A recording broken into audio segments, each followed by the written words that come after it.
Tainted কি untainted কি আপনার দেখার তো প্রয়োজন নেই। তা অযোগ্য টিচাররা পড়াবে স্কুলে, ইয়ার কি হচ্ছে নাকি এগুলো? টাকা কিন্তু ওই যারা আপনাদের ওস্কাচ্ছে তারা দেবে না, মাইনে কিন্তু গভর্নমেন্ট দেবে। ওরা বাবার টাকা নয়, তৃণমূলের বাবার টাকা নয়, সরকারের টাকা, সেই টাকায় বেতন। শিক্ষক মহাশয়রা বেতন পাওয়ার জন্য এখানে বসেনি, আমি অন্তত যেটুকু বুঝি। তারা তাদের যোগ্য চাকরি ফেরত চাইছে, যোগ্য শিক্ষকের সম্মান ফেরত চাইছে। বেতন দিন বলে কি আপনি অযোগ্য ব্যক্তিকেও বেতন দেবেন? মানে আপনার সরকারের টাকা হচ্ছে সাধারণ ট্যাক্স পেয়ারের টাকা, সেই টাকা দিয়ে আমি অযোগ্য লোককে দেবেন, আপনি অন্যভাবে উড়িয়ে দেবেন, এটা কোনদিন হয়? কোনদিন যুক্তিযুক্ত? আর মুখ্যমন্ত্রী যদি কোনোদিন অ আ ক খ শিখে থাকেন, মুখ্যমন্ত্রীর আজকে উচিত ছিল তাদের পাশে এসে দাঁড়ানো, এখানে অন্তত পক্ষে দেখা করা। অভিজিৎ গাঙ্গুলি স্যার যেটা বললেন যে এরকম ধরনের কোনো বাধা নেই, সুপ্রিম কোর্ট কোথাও বলেনি যে এরকম যোগ্য অযোগ্যদের লিস্ট দেয়া যাবে না। একটা স্বাস্থ্য ব্যবস্থার কঙ্কালসার চেহারা দেখিয়ে দিয়েছিল, আরেকটা হচ্ছে যে শিক্ষা ব্যবস্থার কঙ্কালসার চেহারা দেখিয়ে দিচ্ছে। এত বছর যখন তারা রাস্তায় বসেছিল তখন কি আপনি সময় পাননি? আর আপনি এক সেকেন্ডে সব সমস্যার সমাধান করে দেন, তাহলে আপনি কি বোঝাতে চাইছেন? যে আপনি বাইরে আছেন, আপনার আর যারা মন্ত্রী আমলারা আছে তারা অযোগ্য, তারা কিছু করতে পারছেন না, মুখ্যমন্ত্রী এই যে আমিত্ব ভাব থেকে একটু বেরোতে হবে। প্রথম কথা, একজন সবকিছু করে দিতে পারে এই বিশ্বাস যদি কোন রাজ্যের বা রাষ্ট্রের থাকে, তাহলে সেই রাজ্যের বা রাষ্ট্রের অবস্থা খুব খারাপ। চুরি জোচ্চুরিতে তো এই মন্ত্রী এরাই তো বেশি জড়িত আছে, আধিকারিকদের সঙ্গে যোগবন্ধন যোগসাযোগ করে। এখন দুজন আলাদা আলাদা বলে তো লাভ নেই। প্রাইমারি নাকি নেক্সট তাদেরটা এখনো বাকি আছে, এরপরে জানি না কি হবে রাজ্যের মানুষকে। আমার তো মনে হচ্ছে এরপরে শিক্ষিতরা সবসময় কলকাতার রাস্তা জুড়েই তাদের শুয়ে থাকতে হবে, এছাড়া কোনো উপায় নেই। রীতিমতো আন্দোলন চলছে, আমরা দেখতে পাচ্ছি এই শিক্ষকদের আন্দোলনে মেডিকেল ক্যাম্পও বসেছে। আমার সঙ্গে রয়েছেন ডক্টর আতফাকুল্লাহ নাইয়া, কথা বলবো দাদার সাথে। বলছি, আপনাদের আন্দোলনের মতো রেস পাচ্ছেন না? এই আন্দোলনকে একটু অন্যরকম মনে হচ্ছে। দেখুন, দুটো আন্দোলন অবশ্যই আলাদা, কিন্তু এক জায়গায় কানেক্টেড। আলাদা কি না, একটা আন্দোলন ছিল সেটাতে বিচার পাওয়ার আন্দোলন, বিচার ছিনিয়ে নেওয়ার আন্দোলন। আরেকটা এটা যে আন্দোলন শিক্ষক মহাশয়দের হচ্ছে, এটা হলো অবিচার থেকে বাঁচার আন্দোলন। এদের উপরে যেটা হয়েছে, এক একটা ব্যক্তির উপরে অবিচার হয়েছে, যেখানে এক একটা ব্যক্তি চাকরি হারাচ্ছে। তো এই ব্যক্তিদেরকে আপনি কোনোভাবে ওই চাকরি হারার রিপ্লেসমেন্ট আর আপনি খুঁজে পাচ্ছেন না।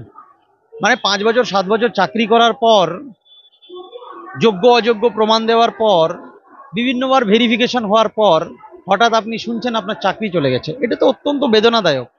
এদের এত পার্সোনাল লেভেলের এফেক্টেড এরা, এই জায়গা থেকে কি বলবো, মানে অত্যন্ত বেদনাদায়ক আর কি দুটো আন্দোলন। একটা জিনিস বলছি, শিক্ষকদেরকে কার্যত রাস্তায় নামালো, কারা শিক্ষকদেরকে? হ্যাঁ, ওটাই বলছি যে দুটো আন্দোলনের আবার এক জায়গায় কানেকশন আছে। সেটা হলো যে ইন্টার কানেক্টেড এই জন্য যে একটা স্বাস্থ্য ব্যবস্থার কঙ্কালসার চেহারা দেখিয়ে দিয়েছিল, আরেকটা হচ্ছে যে শিক্ষা ব্যবস্থার কঙ্কালসার চেহারা দেখিয়ে দিচ্ছে। কারণ আজকের এই শিক্ষকদের যদি চাকরি চলে যায়, নেক্সট 10 ইয়ার্স 20 ইয়ার্স না ওই প্রজন্ম তৈরি হবে না। এদের মধ্যে অবশ্যই যোগ্য অযোগ্য আলাদা। কলকাতায় থাকলে আমি 1 সেকেন্ডে নাকি এই সমস্যার সমাধান করে ফেলতে পারি? না, মুখ্যমন্ত্রী এই যে আমিত্ব ভাব থেকে একটু বেরোতে হবে। প্রথম কথা, একজন সবকিছু করে দিতে পারে এই বিশ্বাস যদি কোন রাজ্যের বা রাষ্ট্রের থাকে, তাহলে সেই রাজ্যের বা রাষ্ট্রের অবস্থা খুব খারাপ। কারণ স্বৈরাচারী বা স্বৈরাতন্ত্র যেটা বলা হয়, এইগুলো সফট ওয়ার্ড, এগুলো দিয়ে ওটাকে ডিনোট করা হয়। একজন কেউ কিছু করতে পারবে না। পুরো সিস্টেম যে করাপশন হয়ে গেছে, সেটাকে ক্লিন করতে হবে। একটা জেলায় এই দুর্নীতি হয়নি, পশ্চিমবঙ্গের 19টা জেলায় দুর্নীতি হয়েছে। সিস্টেমের মাথাটা যদি সরানো যেত তাহলে তো সব ঠিক হয়ে যেত না? না, এই প্রশ্নটা খুবই, মানে আবার বলছি, একটা সিস্টেম মাথা চেঞ্জ করে নতুন কিছু হবে, এটা আমার কাছে একটু অন্যরকম উত্তর পাবেন। আমি মনে করি সিস্টেমে অনেকজন ইনভলভমেন্ট থাকে। সিস্টেমটাকে যেভাবে দুর্নীতি করেছে, সেই জায়গা থেকে তাদেরকে আগে শাস্তি দিতে হবে। শাস্তিটা তো দেবে সিস্টেমের মাথায় যিনি আছে, তুমি আপনি আমি তো পারবো না। আর একদমই তাই। সিস্টেম দেখুন, যে চালাচ্ছে তার তো 500% দায়, এটা নিয়ে কোনো দ্বিমত নেই। দায় তার আছে 100%, 500% আছে।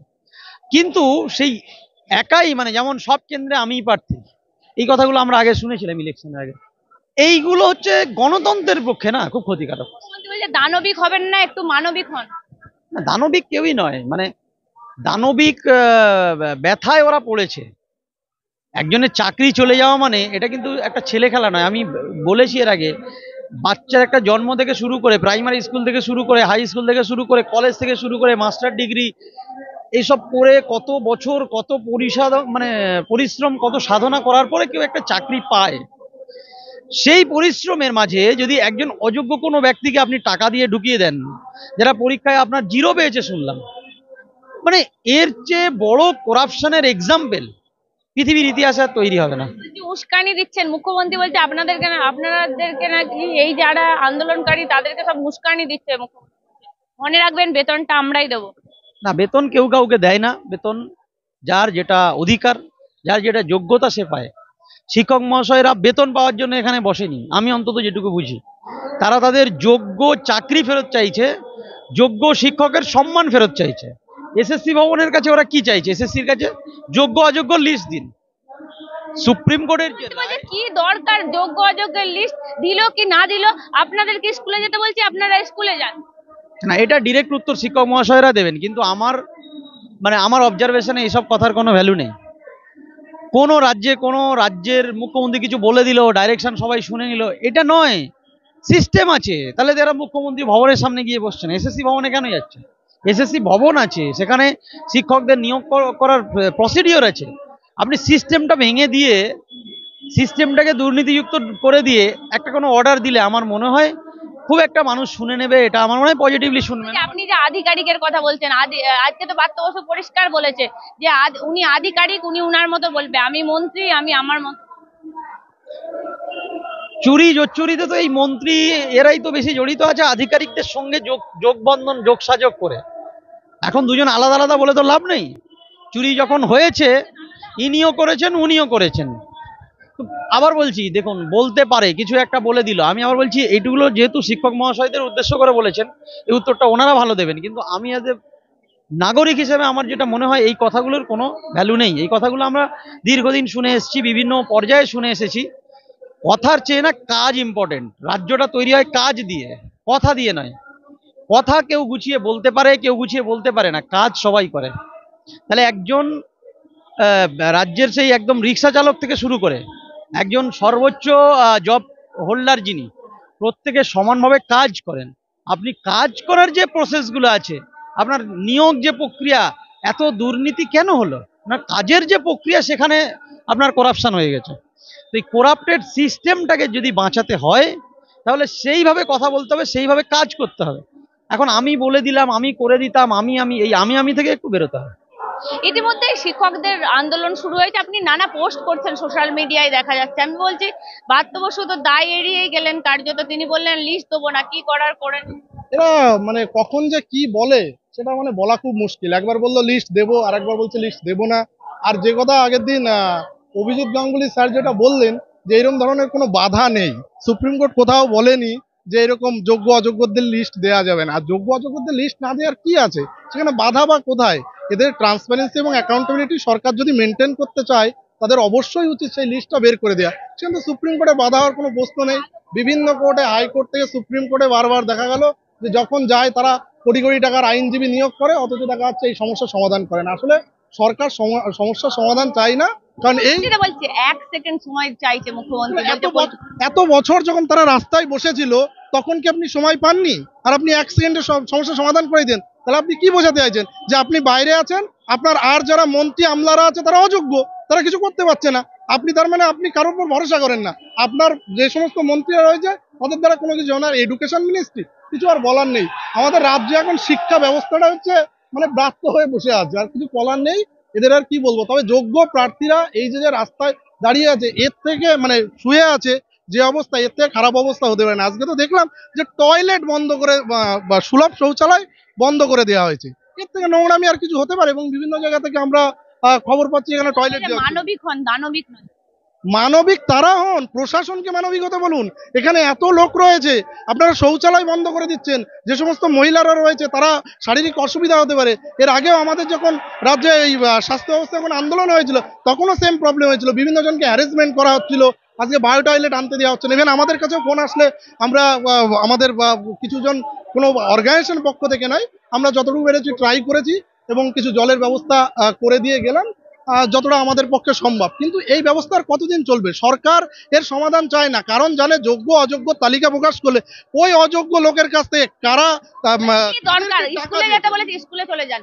যোগ্য অযোগ্য জেনে কি হবে? কেন জানবে না? তা অযোগ্য টিচাররা পড়াবে স্কুলে? ইয়ার কি হচ্ছে নাকি এগুলো? জানে যে অযোগ্য লোকজন যাদেরকে টাকা দিয়েছে সেই সমস্ত নেতারা তাদের হচ্ছে যখনই পরিচয়গুলো প্রকাশ্যে চলে আসবে না, জনগণ তাদের পেটাবে। বেতন আমরাই দিই, মনে রাখবেন। বেতন দিন বলে কি আপনি অযোগ্য ব্যক্তিকেও বেতন দেবেন? মানে আপনার সরকারের টাকা হচ্ছে সাধারণ ট্যাক্স পেয়ারের টাকা, সেই টাকা দিয়ে আপনি অযোগ্য লোককে দেবেন, আপনি অন্যভাবে উড়িয়ে দেবেন, এটা কোনদিন হয়? কোনদিন যুক্তিযুক্ত? একটা সরকারি চাকরির ক্ষেত্রে যোগ্য অযোগ্যের প্রশ্ন আসবে কেন?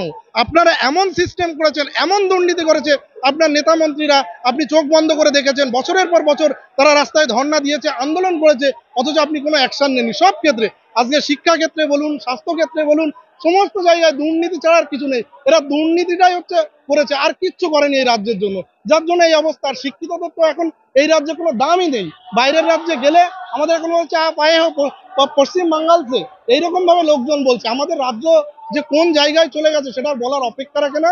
মানে সত্যি কথা বলতে এই রাজ্যবাসী হিসাবে অত্যন্ত লজ্জিত যে আমাদের সম্মান কিভাবে নষ্ট হচ্ছে সারা ভারতবর্ষ বা বিশ্বের কাছে। একের পর এক ঘটনা, আরজি করে একটা মেয়ের হত্যা হলো এবং সেখানে দেখা যাচ্ছে যে পুলিশ করলো, তদন্তে গাফিলতি করলো, তারপরে সিবিআই এর কেস, তারপরে শিক্ষকরা এই অবস্থায়। এখনো তো আবার আরেকটা আছে সম্ভবত প্রাইমারি নাকি নেক্সট, তাদেরটা এখনো বাকি আছে। এরপরে জানি না কি হবে রাজ্যের মানুষকে। আমার তো মনে হচ্ছে এরপরে শিক্ষিতরা সবসময় কলকাতার রাস্তা জুড়েই তাদের শুয়ে থাকতে হবে, এছাড়া কোনো উপায় নেই। এবং প্রশাসনের কোনো মনোভাব নেই এই সমস্যা মেটানোর জন্য। এই মুহূর্তে দাঁড়িয়ে আন্দোলন চলছে সপ্তর্ষিতে। বেশে যে কথা বলবো দাদার সাথে, বলছি মুখ্যমন্ত্রী তো 1 সেকেন্ড সময় চাইছে, যদি কলকাতায় থাকতো ঠিক করে দিত। কলকাতায় থাকতে আসতে তো ওনার 1 সেকেন্ড লাগে। রাজ্যের মুখ্যমন্ত্রী চলে আসবেন, 1 সেকেন্ডে এসে সমস্যা মিটিয়ে দেবেন। 1 কোটি টাকার দুর্নীতি করেছেন, আর তার বিনিময়ে এতগুলো কম বয়সী ছেলে মেয়ে দিনের পর দিন রাস্তায় রয়েছে। সিটটা দিয়ে দিন না। কারা অযোগ্য, কাদের থেকে তার ক্যাডাররা টাকা নিয়েছিল সেই নামের তালিকাটা দিয়ে দিন। এতগুলো ছেলে মেয়ে, তাদের পরিবার পরিজন বেঁচে যায়, কেন দিচ্ছেন?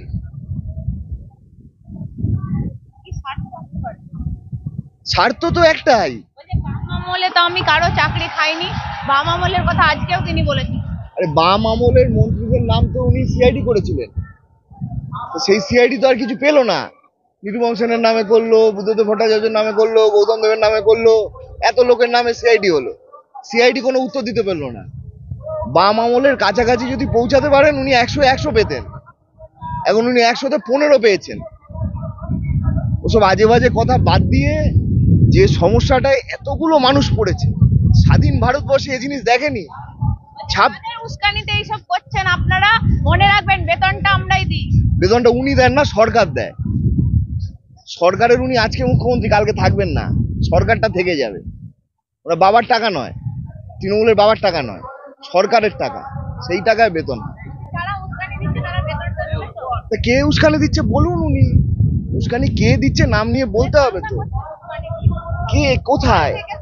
এতগুলো মানুষ রয়েছে এখানে, কারা উস্কানি দিয়েছে ওনাদেরকে জিজ্ঞেস করুন তো। উনি উস্কানি দিয়েছেন, ওনার কারণেই এরা এখানে, অন্য কারোর জন্য নয়। কে টেন্টেড না টেন্টেড দেখার এত কিসের দরকার রয়েছে? আপনাদেরকে স্কুলে যেতে বলেছি, স্কুলে চলে যাবে। আচ্ছা, 31শে ডিসেম্বরের পরে তারপরে সত্যি সত্যি সারা জীবনের পড়াশুনো করে যে ছেলেটা পরীক্ষা দিয়ে পাশ করে ঢুকলো, তার নাম যদি টেন্টেডের তালিকায় চলে যায় 31 তারিখের পরে ডিসেম্বরের, তার চাকরিটা যদি বাদ হয়ে যায়, মুখ্যমন্ত্রী দায়িত্ব নেবেন? মুখ্যমন্ত্রীকে দায়িত্ব নেবেন? মুখ্যমন্ত্রী তো আর কদিন আছে মেয়াদ, সরকারটা তো থাকবে, এদের তো জীবন সারাদিন রয়েছে, কতগুলো চাকরি বছর বাকি রয়েছে। গুদর পিন্ডি যদি গুদর ঘাটে চলে যায়, কে দায়িত্ব নেবে? মুখ্যমন্ত্রী দায়িত্ব নেবেন না। যাদের থেকে টাকা নিয়েছে তৃণমূলের লোক, তাদেরকে বাঁচাতে চাইছেন, তারা বাঁচবে না। কার্যত এবিভিপির তরফ থেকে এই মুহূর্তে ক্যাম্প করা হয়েছে, কেন এই মুহূর্তে দাঁড়িয়ে আপনারা ক্যাম্পের সিদ্ধান্ত নিলেন?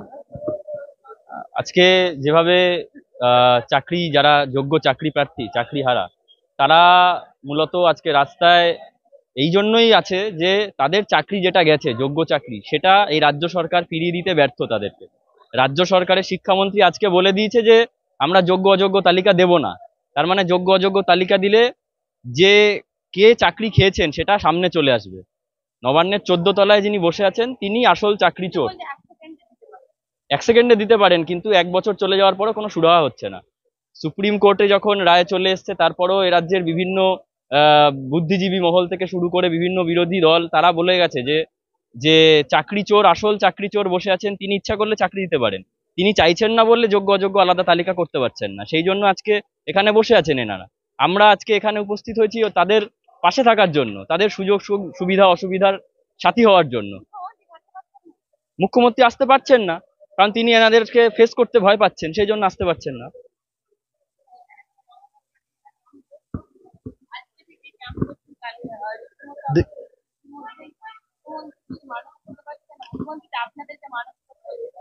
দেখুন, ওনার বিবেক বোধ কতটা আছে সে নিয়ে সন্দেহ আছে, কিন্তু আমাদের বিবেকের তাড়না আছে।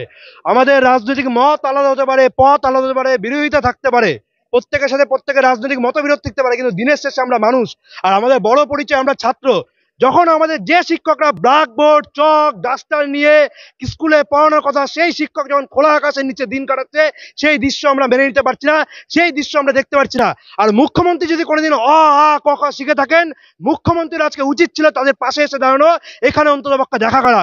মুখ্যমন্ত্রীর বিবেক নেই, বিবেকহীনতায় ভুগছেন, আর সেই বিবেকের দংশন থেকে তিনি এখানে আসতে পারছেন না। আমরা বিবেকের তাড়না থেকে একজন ছাত্র হয়ে শিক্ষকের পাশে দাঁড়াতে এসেছি। মত পথ যাই থাকুক না কেন, মত পার্থক্য থাকতে পারে, কিন্তু শিক্ষকের পাশে দাঁড়ানো এটা আমাদের অধিকার। আজকের দিনে দাঁড়িয়ে শিক্ষকরা খোলা আকাশের দিনে নিচে যেভাবে দিন কাটাচ্ছেন, রাত কাটাচ্ছেন, যেভাবে পড়ে আছেন, সেই দৃশ্যটাকে একজন সাধারণ ছাত্র হিসেবে আমাদের কষ্ট হচ্ছে। সেই কষ্টের জায়গা থেকে আমরা এসেছি সমস্ত কিছু ভুলে গিয়ে। ওনারা যতদিন এখানে এভাবে থাকবেন, আমরা ততদিন এইভাবে থাকবো।